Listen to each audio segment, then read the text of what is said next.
মানুষের দেখা দেখে ইবাদত করলে চলবে না, আমাকে ইবাদত করতে হবে যেন এটা কার কাছে গ্রহণযোগ্য হয়? আল্লাহর কাছে। তাহলে হতে হবে শিরক মুক্ত। এটি যেন রাসূলুল্লাহ সাল্লাল্লাহু আলাইহি ওয়াসাল্লামের সুন্নাহ অনুযায়ী হয়, তাহলে হতে হবে বিদআ মুক্ত। যখনই এই দুই সূত্রের আলোকে আপনি আপনার ইবাদত পালন করতে পারবেন, সামান্য হলেও আপনি আনন্দের সাথে আশা করতে পারবেন আল্লাহর কাছে এই ইবাদত কবুল হবে ইনশাআল্লাহ।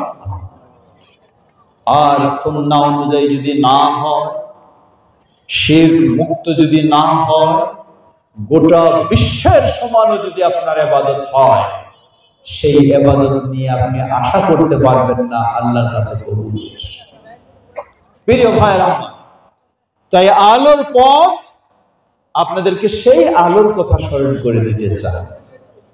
আলোর পথ আপনাকে সেই আলো দেখাতে চায়, যেই আলোর মাধ্যমে আপনি আপনার আমলগুলিকে আল্লাহর কাছে নিশ্চিত কবুল করাতে পারবেন ইনশাআল্লাহ। আল্লাহ আমাদের এই আলোর পথ থেকে সেভাবে উপকৃত হওয়ার তৌফিক দান করুন।